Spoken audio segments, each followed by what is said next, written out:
So earlier this year, I was in the World Economic Forum in Davos, and there was a forum on menstrual health. And then the lady was like, okay, next year, what do we want to hear? What do we want to talk about with regards to period poverty and menstrual health? And I stood up and said, I really don't want to hear anymore. And we're in 2025. Really, if there are people on the ground with solutions, we just need to finance those and get them going.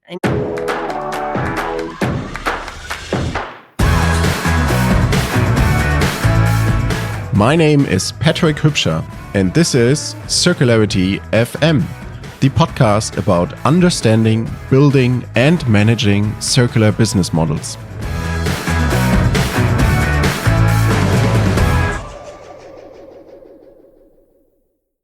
Welcome back to Circularity FM and our series on circular entrepreneurship in Kenya.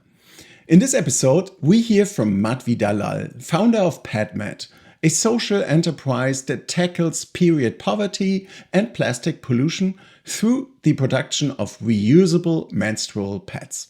Madhvi talks about their circular model of manufacturing pads from textile waste, PadMAT's educational program to destigmatize menstruation, and their B2B partnership model that enables them to distribute pads to those in need while creating employment opportunities for marginalized women. But before we start, as usual, I have an offer for you. If you want to get the actionable one-pager about this conversation, sign up for the Circularity FM newsletter. You can find it at www.circularity.fm. Madhvi, thanks for making the time to talk about PadMAT. Before we start, who are you and why did you start PadMAT in the first place? Okay, thank you for having me, Patrick. My name is Madhvi, and I have been in Kenya for the last decade, actually. But by profession, I'm a pharmacist. I used to own a pharmacy in Wales in the UK. And by profession, I'm also a dancer and a yoga instructor. So when I moved to Kenya, although I became a pharmacist, I didn't really practice. So I was just looking for things to do, get out of the house. And I was basically teaching yoga in some of the slums here in Nairobi so that I could just understand the community a little bit more and also practice. So as I was doing the circuit, and it took some time actually, over 1 or 2 years, when I finally, got a rapport with the girls, and then they said they were missing school not because they were sick, but because of their period. And that was a bit alien to me. I said, well, what do you mean because of a period? And that's how I came about. Well, not founding PadMAT, because then there was a lot of legwork, a lot of understanding, but that's how it initiated. Okay. And what's the reason behind missing school because of the period? Yeah. So, well, basically, it's a multifold kind of issue. In Kenya, the statistics is apparently 65% of the girls and women cannot afford pads, and that's what's termed as period poverty. But when I heard these girls and I said, okay, I'm missing school because of it's defined as lack of access or affordability of pads or menstrual solutions. So as I was walking around and, doing my kind of documenting about really how big is this problem, and more importantly, why is there a problem? So when I was going to rural areas, I used to hear we all doing wonderful things. I remember when I was up country once, and there was a street woman, and she basically said that she would go through other people's trash so that she could find some pads so she could just wear it for a couple of hours and, be able to sell her tomatoes. So those kind of dramatic things obviously got to me. Other girls very often use mattresses or blankets or pieces of cloth. Some girls also use leaves, and they actually compete with goats for that kind of waterproof leaf. But most importantly, I think what really shifted me and what I was doing was I was interviewing or kind of documenting it at an orphanage here in Nairobi in a slum. And we were just going through, where'd you get your pads from? Where'd you get your pads from with the teenage girls? And so one of them said, I get them from here. And I said, no, I know you don't. And that's why we're here. So where do you get your pads from? And she said, no, I get them from here. So what she was insinuating, and she was speaking Kiswahili, was that she used to give transactional sex to a teacher there and get her pads. And I said, well, really, this needs to be authentic. This place is so small. I mean, I just want to, walk me through this. And I remember she walked me through the back, and I remember how I felt, and I was feeling really quite sick. And then I thought, well, she goes through it month on month. And then she ended that conversation just by really being blank in the face. And she said, depending on the quality of sex, she gets 1 or 2 packs of pads. So that really brought me a notch down or two. That's when I said, I really need to stop just walking around and documenting. I really just need to do something. The only thing is I didn't know what to do. I just knew I didn't want to give out disposable pads because it was just not sustainable and it was causing a lot of pollution. Hence, one thing led to another. I was in Lamu Yoga Festival, and by coincidence, some of my colleagues were talking about reusable pads in Philippines. So, yeah, and then the story went from there. Okay. So tell us more about the story, how it went from there. What did you start and what are you doing right now? Yeah, so I started pretty naively. I mean, they taught me how to make reusable pads by hand. And I said, would you mind if we implement this here in Kenya? I can already see the need here. And even whilst I was in Lamu, I phoned for some of my friends and I said, look, I'm coming back. Let's just do this. And we went to the first school, although we're with material, with old t-shirts and needles and threads, and said, okay, now this is what we're going to do. Obviously, that was very naive. It was just, I really thought that teaching boys and girls in schools, they would sustain themselves or make enough for their mums, etc.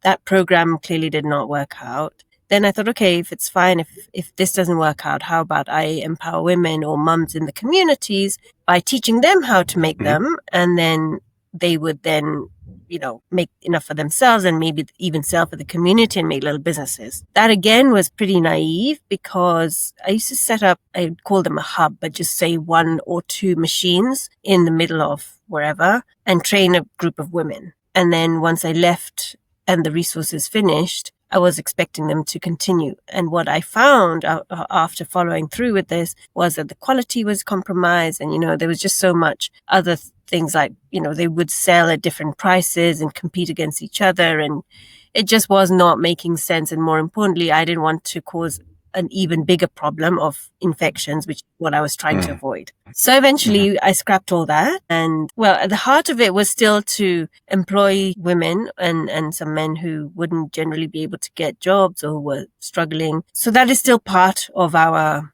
program.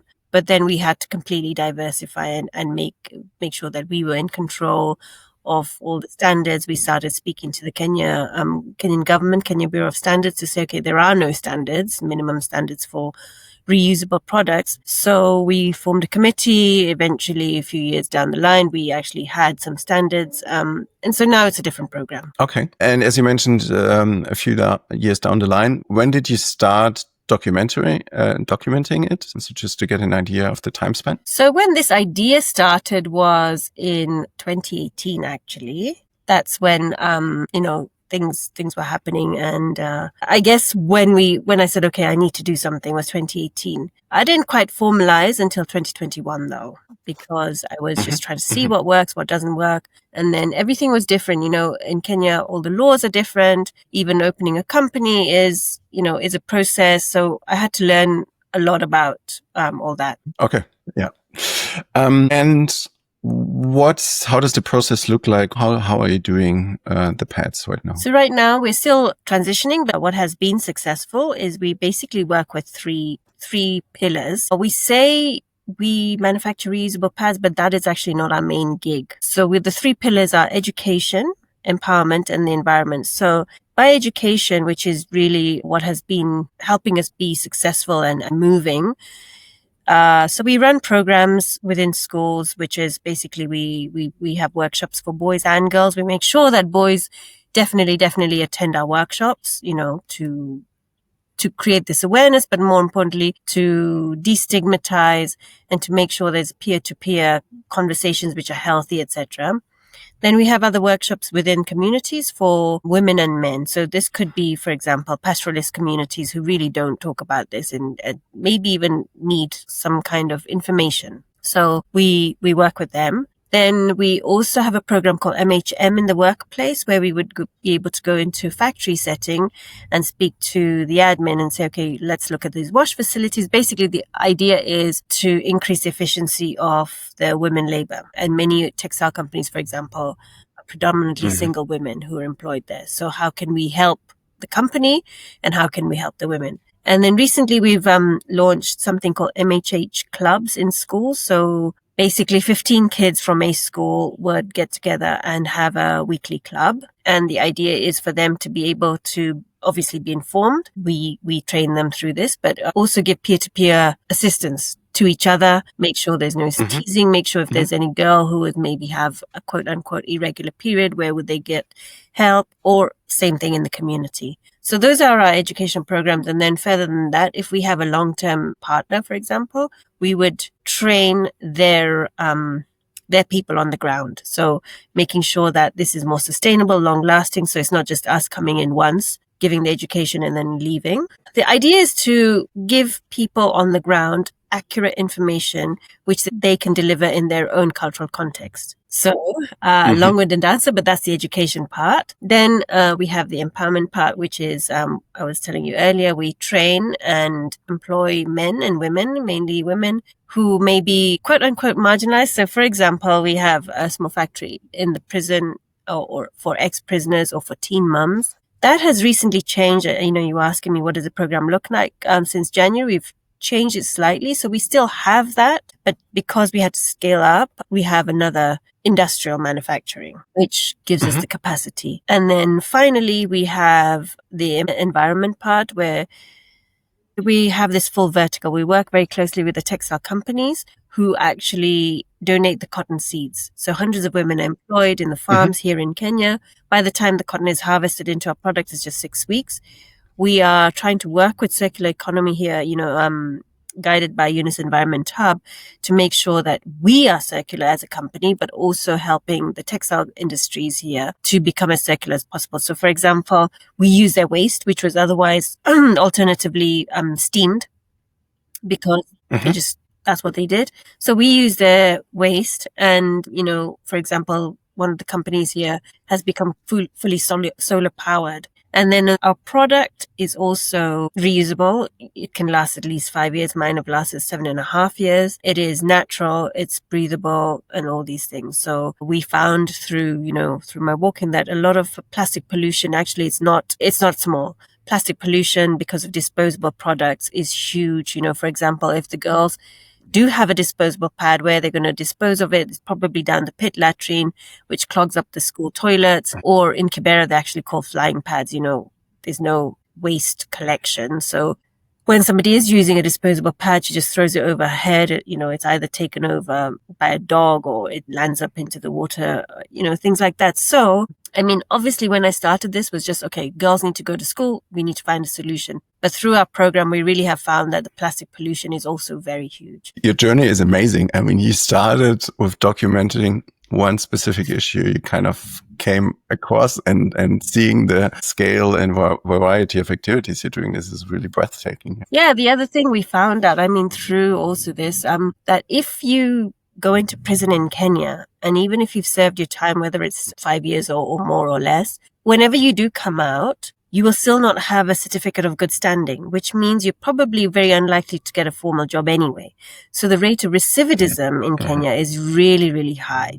And so what we are trying to do, we've learned a little bit here, is what we're trying to do is try and employ these women. But when we first did that, you know, we really thought, okay, this is how it's going to work. This is how it's going to be. This is what our capacity is going to be per month. But we didn't factor in the emotional and mental trauma, which we may have to deal with. So that was a whole new learning. So it's not as simple as we would have, you know, naively expected. And to grasp a bit the magnitude, can you give us some numbers, be it like number of pads, number of trainings, people you've come in contact with? Yeah, I mean, it's forever changing. Basically, at the end of last month, it was 93,000 something, which are immediate beneficiaries of pad kits, actually. That amounts to about 800,000 pads. But like I told you, part of our program, actually equal part of our program, is also speaking to the boys. So overall 150,000 beneficiaries through this.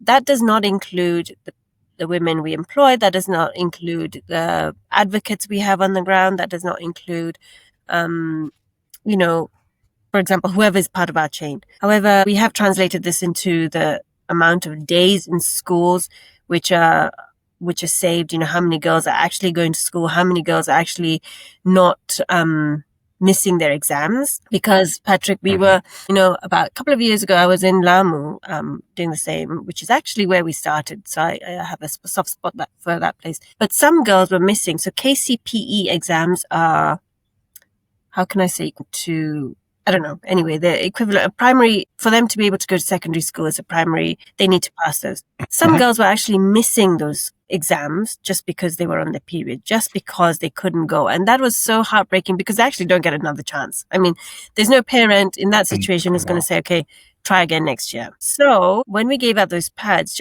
we followed up 3 months and then we followed up a year after, and no girl missed any exams. And it's just so beautiful just to even understand that it's actually such a simple thing. So not attending school, already we work a lot in rural areas actually. And already, for example, pastoralist communities, already if you're a girl who's going to school, it's a privilege. And if you're going to secondary school, it really is a privilege. And I understand it. But then if she has been given that chance and she has to then forgo it just because of a menstrual product, that is just so shameful. It's just so unfair. So we really try and work in those areas as much as we can. In fact, we have a great partner in Samburu, for example, where they drill wells. So obviously there's water, the communities around there, and it's just so beneficial. So, going to school, being able to go to school is a huge thing.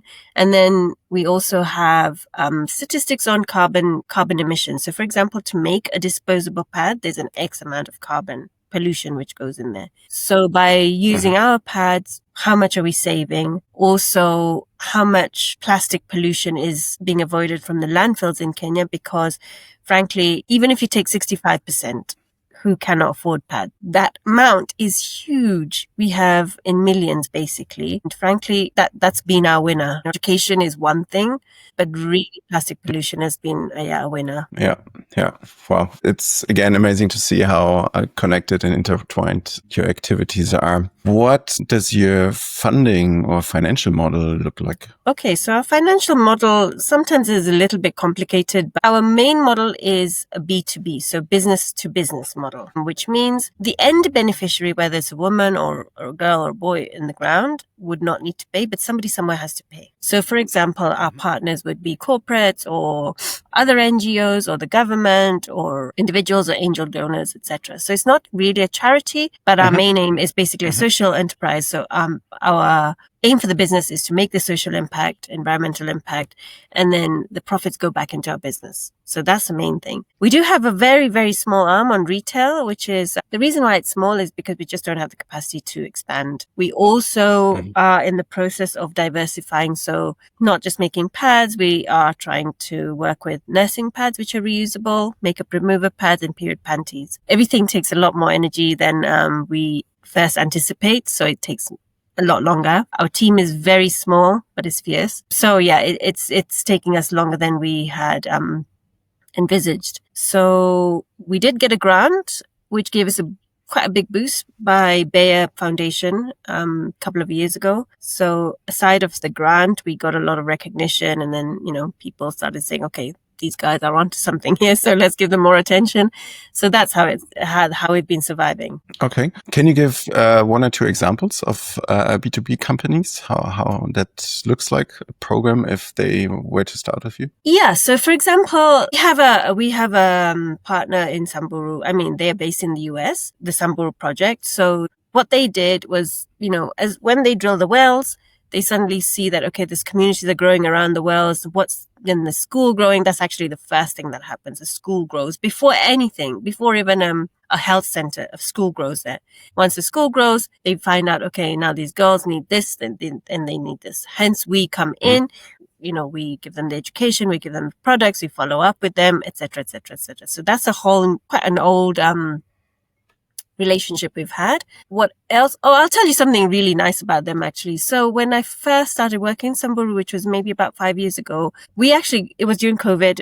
I said, okay, everything is shut in Kenya. Schools are not shut. Business has to shut. Then I moved up country and I started getting SOS calls from people in Samburu and actually other places saying that, there is just so much teen pregnancies now because literally the parents have lost their jobs. The girls are going into transactional sex and it is really rife. You need to do something. They need menstrual products. So we started working there again. We actually went there and the first time with Eliud Kipchoge, who's a very well-known celebrity, he's an athlete. And so he came to speak to the girls saying, this is the right thing to do, continue education, etc. And that was really good. And at that time, the girls and the communities, the boys, they were very shy, very, very shy. And since then, every year for Menstrual Health Day, which is on 28th of May, we've been having big events there because of Samburu Project organizing them. And the last one, which was this year, the boys actually made a song on Red called Red. And they were really amazing. They were empowered. There was girls who were having poetry about the menstrual health and how it's a great thing. And just so there's a whole change. There's a whole wave of good change there. So anyway, I digress. So those are the kind of partners we work with. Other partners include local conservancies. So those who own lodges, big chains who own lodges in conservancies in Kenya, they basically have a corporate social responsibility to make sure that their communities are well served. So we work with them very closely. And yeah, it's been very powerful because the communities really feel heard. It's been beneficial. We always take a survey after 2 to 6 months on the schools and the women and men to see how they're getting on. And are there also international companies with Kenyan operations that reach out and fund one of your operations? Yeah, it's very much mixed. So these are Kenyan, the ones I'm talking about, the lodges, they're Kenyan. Then there are, the textile companies in Kenya are very supportive of what we do because it's a win-win on both sides. And there could be other companies. Frankly, Patrick, there's always a mix because there are many industries in Kenya. So there's a paint industry which helps us or which says, okay, we actually already work in this area. Would you mind bringing your pads? Things like that. Yeah. So it's very much a mix. And in fact, our partners are also in the UK, in America, and yeah, we have friends everywhere, really. Okay. Talking about partners everywhere. So what kind of partners are you looking for? I think this is a mix again. We would look for partners who work with circular economy, already, fund projects which are circular. For example, if we say we have 1.57 tons of CO2 emissions avoided, what would that mean to a partner? Or we have 72 million disposable pads which are not going to the landfill anymore. What does that really mean to a partner? And how can we transfer that into a monetary value or into, say, a grant or help us evaluate also, what does this really mean? In terms of NGOs who work with women and girls and keeping girls in education, gender equity, if we say 3.5 million girls have actually continued to go to school now, what does that mean and how can they support us to say, okay, what does it really require for this girl to go to school? What is the budget, etc.? So those are the kind of partners we would look for. And those are actually our current statistics is what I've just said. So that's one thing. We would also always be very grateful for people who actually could help us scale up. So all this, like I said, we're trying to franchise right now. So we realize that this is basically a global problem. I'm on the roundtable for the Welsh government for the same thing. And we also very much realize that we can't do this on our own. I mean, even if we had to, Patrick, we get inquiries from different parts of Africa all the time. So even if we have to send our product over to Uganda, it just does not make sense. Sadly, just the tax is more than the product. So it doubles the cost of the goods. It does not make sense. So we have realized this and we would like to franchise this. And it just makes more sense for people to be able to do it in their own cultural context. What may work for us may be slightly different, maybe in Rwanda. So we want professional help to help us franchise, to help us scale, to help us make sure that there is a bigger market that we are tapping into in an accurate fashion. And yeah, so aside of monetary and partners in the pads itself, there's just a bigger picture here. And the reason why we've come up with this, I mean, we've been talking about this for over a year now, because so earlier this year, I was in the World Economic Forum in Davos, and there was a forum on menstrual health. And then the lady was like, okay, next year, what do we want to hear? What do we want to talk about with regards to period poverty and menstrual health? And I stood up and said, I really don't want to hear anymore. I mean, this conversation, we're in 2025. Really, if there are people on the ground with solutions, we just need to finance those and get them going. I mean, I'm not saying I have the only solution, but I'm very confident that I have a solution here in my context. So I'm willing to give, things like getting the KEB certification or getting the IP for the product. That is all a lot of sweat. But if I could give that information to somebody who's really trying, that just makes so much more sense. We could just cruise through this. Yeah. Yeah.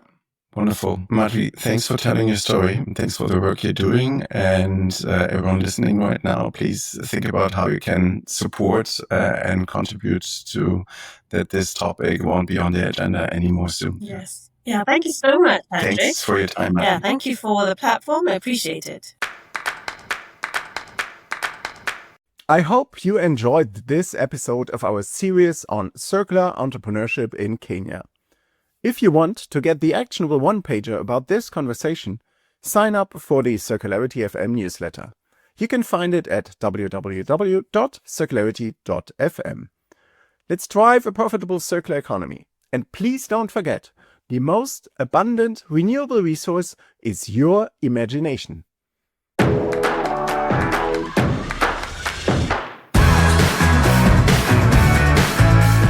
My name is Patrick Hübscher, and this is Circularity FM, the podcast about understanding, building, and managing circular business models.